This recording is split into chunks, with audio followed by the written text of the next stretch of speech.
जय Shri Ram. Hi guys.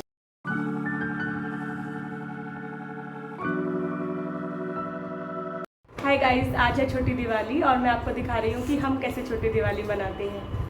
तो शुरुआत हमने की संध्या आरती से और सबसे पहले हमने गुरुजी की आरती की, जिनको हम काफ़ी मानते हैं और जिनकी हम पूजा करते हैं। ओम खंडमंडलाकारं व्याप्तं येन चराचरं तत्पदं दर्शितं येन तस्मै श्री गुरुवे नमः। भवभावं प्रेतापहारं भवभय विनाशं गुरुदेव नमः। गुरुजी की आरती करने के बाद हमने महामृत्युंजय मंत्र का पाठ किया। महामृत्युंजय भगवान के बारे में कहा जाता है कि ये हेल्थ के देवता हैं, यानी कि इनका पाठ करने से स्वास्थ्य अच्छा रहता है। तो महामृत्युंजय का पाठ करने के बाद हमने दिवाली पूजन शुरू किया।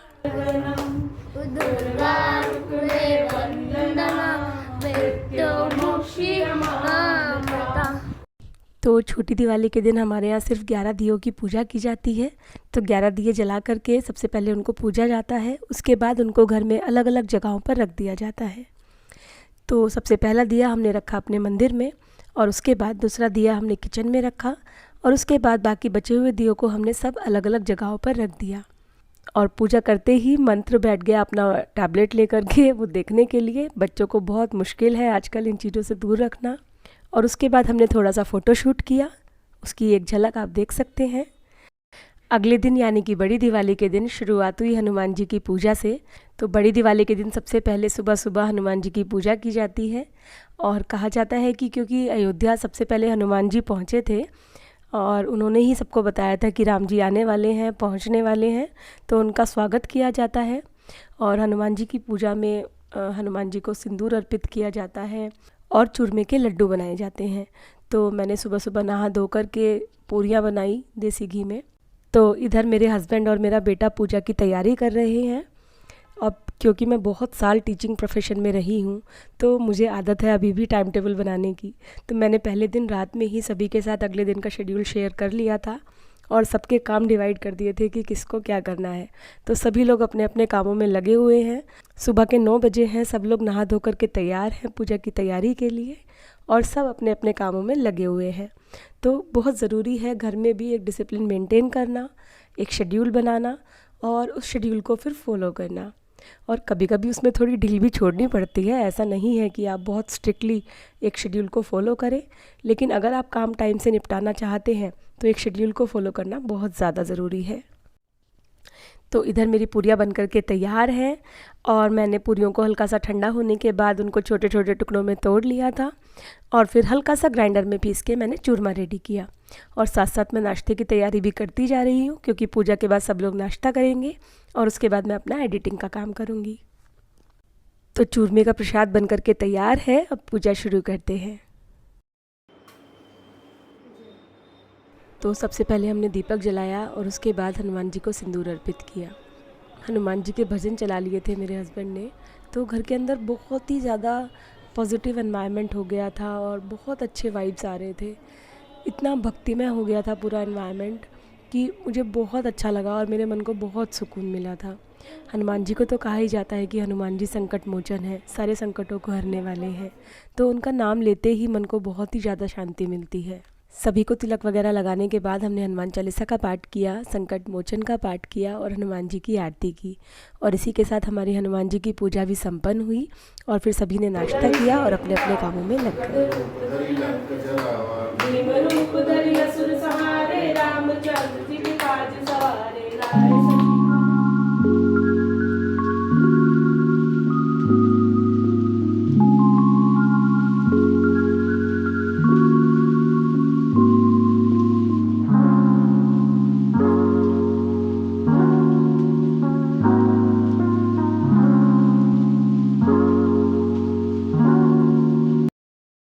तो बड़ी दिवाली के दिन शाम को हमने पूजा की तैयारियां शुरू की और सबसे पहले हमने बनाई रंगोली।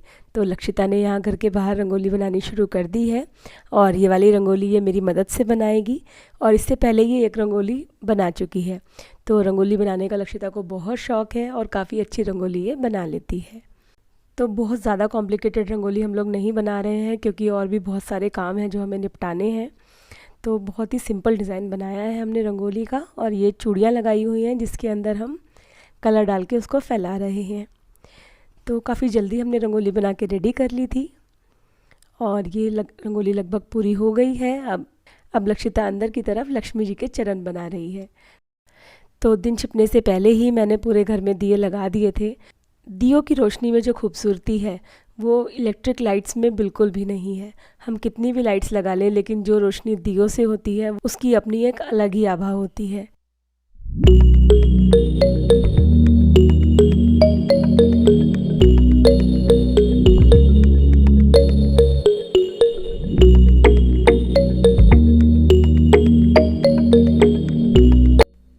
तो ये जो पोर्च एरिया आप देख रहे हैं, यहाँ पर ये जो फ्लावर्स बने हैं ये लक्षिता ने अकेले बनाए हैं। बहुत ही ज़्यादा सुंदर लग रहे हैं ये, और काफ़ी मेहनत की है इसने आज। तो ये जो सीढ़ियों में रंगोली है इसी की मैं बात कर रही थी अभी आपसे। ये इसने अकेले बनाई है और ये रंगोली बहुत ज़्यादा सुंदर लग रही है। और ये जो वॉल आर्ट आप देख रहे हैं ये कुछ सालों पहले मैंने बनाई थी, क्योंकि मुझे बहुत ज़्यादा शौक़ है आर्ट एंड क्राफ्ट का और DIYs का। तो चलिए अब अंदर चलते हैं। और यहाँ पर लिविंग रूम में मैंने टेबल पर एक छोटी सी उर्ली सजाई है और इसके अंदर फूल और टी लाइट कैंडल्स डाल दिए हैं, और काफ़ी अच्छा लग रहा था ये सब देख के। बहुत ही अच्छा, हल्की हल्की सी रोशनी, बहुत ही सुंदर लग रहा था। यहाँ कॉर्नर में एक छोटा सा डिफ्यूज़र रखा है जिसके कारण घर में बहुत अच्छी खुशबू हो गई है। और ये मेरा फेवरेट कॉर्नर है जिसको मैं सेल्फ़ी कॉर्नर भी अक्सर कह देती हूँ, और यहाँ पर अक्सर हम लोग फ़ोटोशूट्स करते हैं। तो यहाँ डाइनिंग टेबल पर भी मैंने कुछ कैंडल्स जला दी थी, और इस डिब्बे में रखी है मेरी बनाई हुई काजू कतली और काजू बाटी। तो काजू कतली तो आप देख सकते हैं ख़त्म हो चुकी है एक ही दिन में, थोड़ी सी काजू बाटी बची हुई है। तो अगर इनकी रेसिपी आपने अभी तक नहीं देखी है उसका लिंक आपको ऊपर मिल जाएगा आई बटन में, आप वहाँ से जा कर के देख सकते हैं। ये सारा काम करने के बाद हम लोग रेडी हुए, और रेडी होने के बाद फिर हम लोगों ने पूजा की। तो पूजा के लिए सबसे पहले एक पान का पत्ता अहोई अष्टमी के पोस्टर के ऊपर चिपकाया जाता है, और इसको चिपकाने के लिए देसी घी का इस्तेमाल होता है। तो जनरली देसी घी से चिपकाने में थोड़ी प्रॉब्लम होती है, तो मैं घी को फ्रिज में रख देती हूँ जिससे ये अच्छा खासा जम जाता है, और फिर पत्ता चिपकाने में प्रॉब्लम नहीं होती और ये नीचे भी नहीं गिरता है। तो पत्ते के ऊपर चिपकाते हैं एक बताशा, और फिर इसको लक्ष्मी गणेश के बीच में ऐसे रख देते हैं, और इसके बाद लक्ष्मी गणेश की जोत होती है। तो लक्ष्मी जी की जोत जो जलाते हैं वो सरसों के तेल की जलाते हैं, और गणेश जी की जोत देसी घी से जलाई जाती है। तो बड़े दियों के नीचे एक प्लेट में या हवन कुंड में सामग्री, धूप, कपूर वगैरह रख देते हैं, और फिर दिए से ही घी या तेल डालकर जोत को उठाया जाता है। लक्ष्मी जी की जोत लेडीज़ उठाती हैं और गणेश जी की जोत को जेंट्स उठाते हैं, ऐसा हमारे यहाँ ट्रेडिशन है। तो ये हम दोनों जोत उठा रहे हैं, और इसके बाद हम लोग इसमें लौंग, कपूर, ये सब चीज़ें चढ़ाएंगे, और खील बताशों का प्रसाद लगाया जाता है। और इसके बाद हम लोग सब आरतियाँ करेंगे। तो लक्ष्मी जी की आरती, गणेश जी की आरती, श्री रामचंद्र जी की आरती और सरस्वती माँ की आरती भी हम ज़रूर करते हैं, और इसके बाद हम करते हैं गुरु जी की आरती। और जोत में जो खील बताशे, लौंग वगैरह चढ़ाते हैं वो पूरा परिवार चढ़ाता है, जितने परिवार के सदस्य होते हैं वो सब जोत में ये सब चीज़ें चढ़ाते हैं। तो ये पूजा हमने कर ली है, और आरती वगैरह करने के बाद हमारी पूजा संपन्न हुई, और इसके बाद फिर हम कुछ मेमोरीज़ इकट्ठा करने लगे, यानी कि हम लोग फ़ोटो लेने लगे।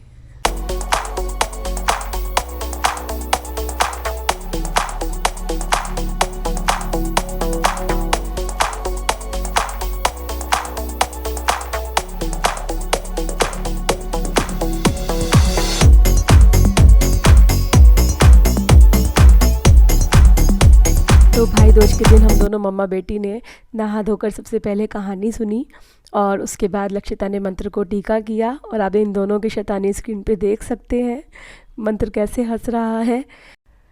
बड़े प्यार से ही दोनों ने एक दूसरे को मिठाई खिलाई, और उसके थोड़ी देर बाद फिर हम लोग निकल पड़े अपने छोटे मामा जी के यहाँ के लिए, क्योंकि इस बार हमारा भाई दूज का गेट टुगेदर उन्हीं के यहाँ पर था, और मेरी सारी बहनें और मेरी मम्मी, मेरा भाई और बाकी और सभी लोग, मेरे बड़े मामा जी, सभी लोग आने वाले थे। तो हम थोड़ा लेट हो गए थे वहाँ के लिए, क्योंकि हमारी गाड़ी थोड़ी ख़राब हो गई थी। फिर हम लोग निकल गए, और यहाँ पर मंत्र आपसे कुछ कहना चाहता है। तो गाइस अब हम जा रहे हैं एक जगह जहाँ पे पार्टी हो।